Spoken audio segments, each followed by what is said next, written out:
Avui hem vingut fins a Arbeca. Darrere d'aquesta fortalesa ens espera un grup d'arqueòlegs per parlar-nos de la Universitat d'Estiu i també de la seva feina aquí als Vilars. Doncs ara estem al centre, al cor, al nucli, podríem dir, d'aquesta fortalesa, els Vilars d'Arbeca, i hem trobat precisament el responsable podríem dir, del curs d'estiu, d'aquestes excavacions que estan fent.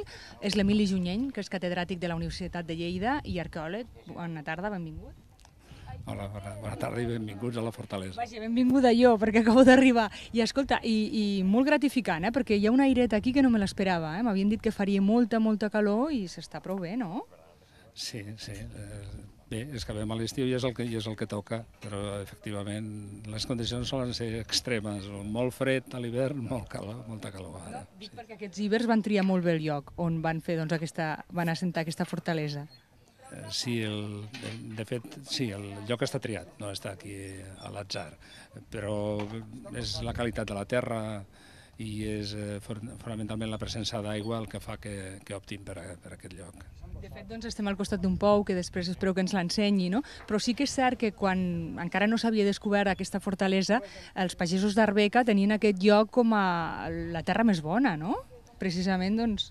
Sí, hi ha crec que dos punts. Hi ha un altre punt semblant on també hi ha un assentaments d'època ibero-romana i un contemporani d'aquest, encara que sembla d'unes característiques molt més modestes, a la zona de l'Estany, a l'altra banda del castell d'Arbeca, del nucli d'Arbeca. El que sí que és cert és que aquest lloc és, podríem dir, un lloc de pelegrinatge per tots els arqueòlegs, perquè hi podem trobar molta varietat. És un poblat que reuneix moltes qualitats, no? És a dir, el de fortalesa... Sí, de fet el curs té solera, són molts anys que se celebra, que es fa el curs. Són 30 campanyes d'excavació, sempre acompanyades per cursos i participació d'estudiants, i Vilars s'ha convertit en una mena d'escola per la que han desfilat, jo diria que entre les 450-500 persones. Molts d'ells avui són professionals que estan treballant per tota Espanya. Clar, vostès els trobeu quan va als congressos segurament, no?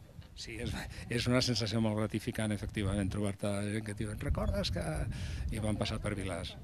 Molt bé, doncs els alumnes que estan passant ara per Vilars en aquesta universitat d'estiu estan molt escollits perquè hi ha hagut una quantitat de demanda impressionant. Em sembla que més de 100 peticions per un total de 15 places aproximadament, no?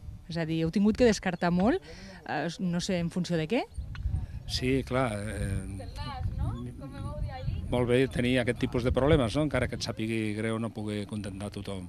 Però efectivament els criteris són mantenir, un d'ells és mantenir una paritat de sexe, és un criteri.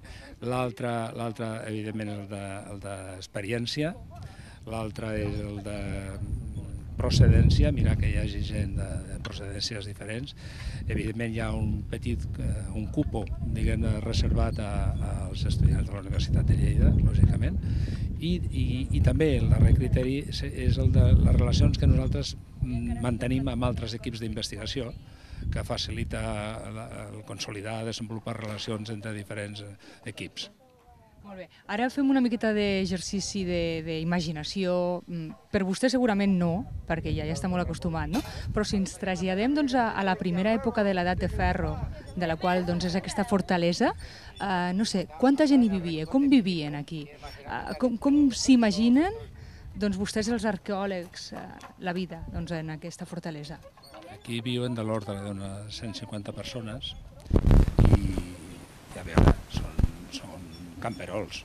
Una economia de tipus agropecuària, són agricultors i són ramaders.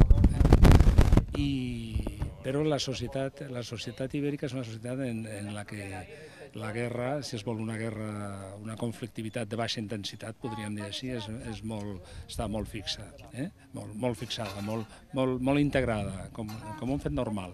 Llavors hi hauria èpoques de l'any que el calendari de treball i el calendari agrari és el que mana, i en altres èpoques en les que es fa la guerra, i la guerra proporciona botín, proporciona glòria, i existeix, diguem-ne, estimulant conflictivitat, podríem dir, entre els diferents grups. I aquestes persones havien de tenir una capacitat increïble d'organització, una capacitat de treball, perquè només amb 150 persones doncs, aconseguir tot això, clar, perquè clar, tampoc no és la mesura que tenim ara, no? Clar, 150 persones aleshores segurament devien ser moltes, no? Estem parlant del segle VIII i VII abans de Crist.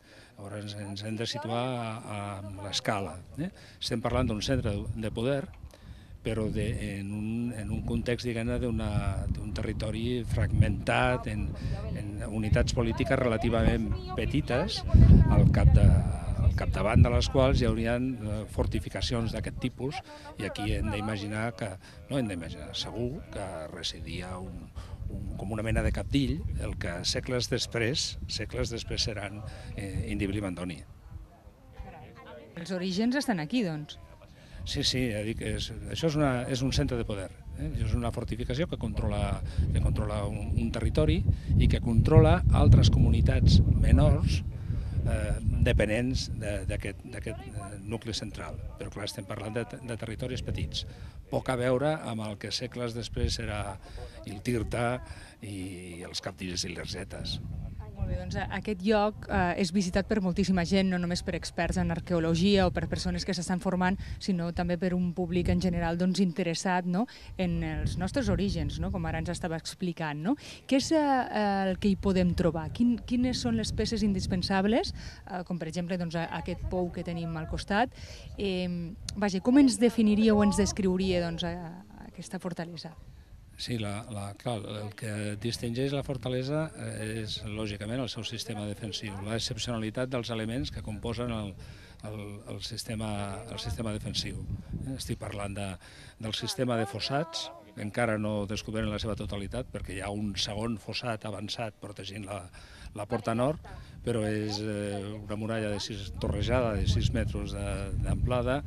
És el camp frisi, o la barrera de pedres clavades que defensa la fortificació antiga abans de ser substituït el camp de pedres hincades, de pedres clavades pel fossat. I és el pou cisterna, que ja tindrem ocasió de veure ara l'espectacularitat. I és un pou que la funció claríssima és garantir l'aiguada i la possibilitat de resistir un bloqueig de la fortificació. Una fortificació que segur que no pot ser assaltada, però que sí que pot ser bloquejada. I per això volen tenir controlada l'aigua a l'interior de la fortificació, malgrat l'esforç constructiu que suposa, com veureu, el pou. Molt bé, se les pensaven totes. I per on van començar a construir aquest poblat? Primer hi ha una fortificació que consta d'una muralla molt més senzilla del que acabarà sent amb el pas del temps, perquè és un mur d'un metre d'amplada i 13 torres distribuïdes regularment i 2 portes. Aquesta muralla torrejada, en un moment més avançat, es protegeix per la barrera exterior de pedres hincades, el xebó de fris, el camp frisi, que posteriorment, en un moment més avançat, ja en època ibèrica antiga, vol dir finals del segle VI, es construeix la porta nord, la porta oest ja està tancada, es construeix la porta nord i es construeix un primer fossat. El fossat, com a defensa avançada, substitueix el camp frisi. Perquè ens fem una idea, les cases, més o menys, quants metres tenien aquestes cases? Doncs són cases que poden tenir, en l'època antiga poden tenir 20 metres quadrats, són cases molt petites, però que en època ibèrica plena poden doblar perfectíssimament, doblar i triplicar el tamany. La fortalesa, l'espai interior de la fortalesa és molt reduït. És que el tret més significatiu de la fortalesa precisament és la desproporció enorme que hi ha entre l'espai habitat i l'espai destinat a defenses. Més del 90%, 85-90% de la superfície construïda està ocupada per les defenses. O sigui, l'espai habitat, estrictament interior, és reduït. És cert, i això es manté durant moltes èpoques, vull dir, no només... Sí, el sistema defensiu i l'anell de la muralla torrejada d'alguna manera condicionarà sempre la disposició urbanística interior. que sempre és aquesta mena d'anells concèntrics que van des de les cases situades en bateria entre el carrer i la muralla, els espais productius situats al voltant de l'espai central i l'espai central precedit pel pou cisterna. La disposició urbanística suposa que les cases se situen com en bateria, recolzant-se per darrere a la muralla i obrint-se al carrer. Estan situades, són cases rectangulars, paral·leles entre elles, però no són trapezoidals, és a dir, que quan arriben a l'angle i se situen a la curva, llavors han de resoldre el problema. I llavors aquí podem veure un espai de redistribució, diguem-ne, per resoldre la curvatura i tornar a poder col·locar les cases perpendiculars a la muralla en bateria. I ara què és el que estan fent aquí? Ara aquesta zona té l'interès que és l'únic punt de la fortalesa on es pot excavar de forma extensiva la fase fundacional. És a dir, aquí podem excavar el que nosaltres en diem Vila Zero i veure la distribució urbanística d'aquesta fase. No ho podem fer en altres zones perquè es conserven les fases que han estat posteriors, que han estat construïdes al damunt. I llavors on es conserva Vilas 2 o es conserva Vilas 1 no es pot excavar Vilas 0. En canvi, aquí els treballs agrícoles van afonar, han destruït les fases posteriors i podem excavar extensivament la fase més antiga. Curiosament, la part que està més deteriorada és la que ens dona una informació més antiga, com ara ens deia, no? Més primerenca. Sí, i té aquest valor afegit que en cap altra zona de la fortificació, fins ara i després de tants anys de recerca, ens havia estat possible excavar extensivament la fase del segle VIII, la fase més antiga. Jo suposo que per ser arqueòleg s'ha de tenir moltíssima paciència, sobretot per esperar la troballa de la seva vida. Vostè, les troballes, els descobriments que ha fet, de les quals està més orgullós perquè tenen segurament més valor científic o potser simplement sentimental, quines són? Vilàs és la meva vida, d'alguna manera, professionalment parlant. Jo arribo a Vilàs l'any 74, que és el primer any que estic aquí, s'excava regularment des del 85, però diguem que els millors anys de tota la meva vida professional els estic enterrant o desenterrant aquí. Encara espera trobar... Ens ha proporcionat quantitat de moments, com deien els companys de la revista Sapiens, ens ha proporcionat moments Sapiens una darrere de l'altra, com pot ser el descobriment del camp frisi, com pot ser el descobriment del fossat avançat, de la rampa d'accés o del propi pou cisterna. I jo no dubto que encara en tenim moltes sorpreses i molts moments Sapiens a viure apassionadament aquí. Emili, explica'ns una mica, ara estan excavant aquí el pou i sorprèn que aquest pou, que és una obra d'enginyeria, no estigui ple d'aigua ara mateix. Ple o semiple. Aquí estan...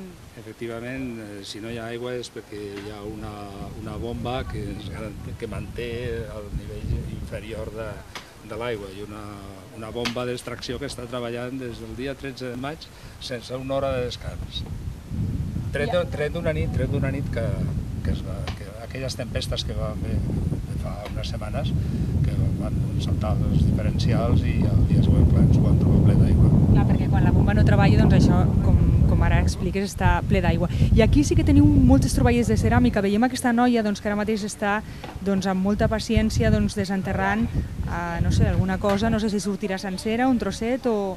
Clar, mentre el pou cisterna estava en funcionament es devia netejar anualment, aprofitant els moments que la cota estés més baixa, però en els darrers moments es converteix en un abocador i aquí ve a parar de tot. I clar, per nosaltres és un magatzem d'informació increïble. Això farà saltar el laboratori.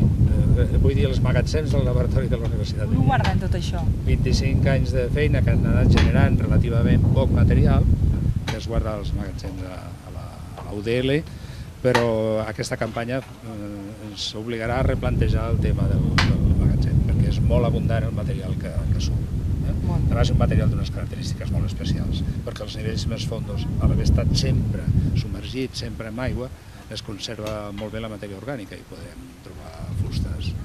Per ser arqueòleg s'ha de tenir un caràcter especial, és a dir, vostè per què va voler ser arqueòleg? Li parlaven les pedres i ara estem aquí trencant una mica la línia de l'entrevista, no? Però ho dic per a aquests joves que decideixen ser arqueòlegs, una feina que, com totes les feines, està difícil, no? Però la veig com molt somiadora, molt, no sé.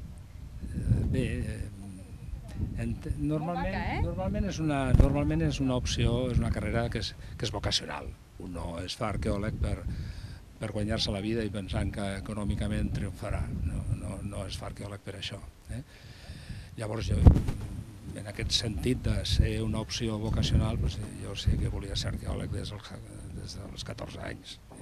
Jo vaig llegir el que en aquella època era un bestseller, el llibre de Ceram, Dioses, tombes i savis, que s'ha reeditat tantíssimes vegades, però per mi em va marcar el camí, diguem-ne. Jo sempre he sapigut que volia ser arqueòleg.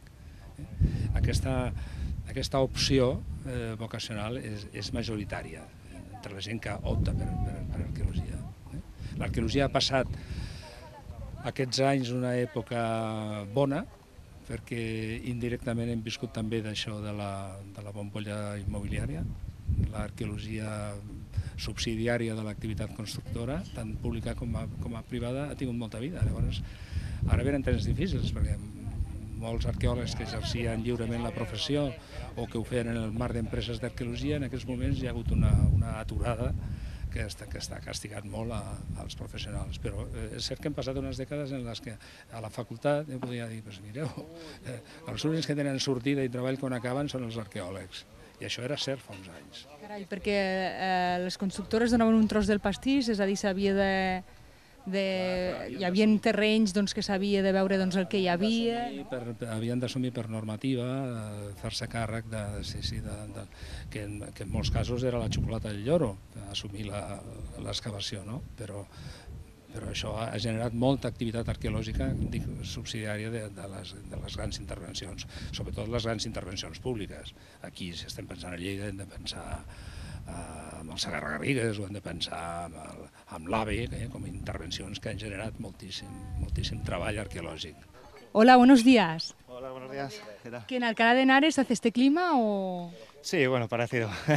Incluso tenemos una brisilla bastante buena, o sea que no nos podemos quejar de momento.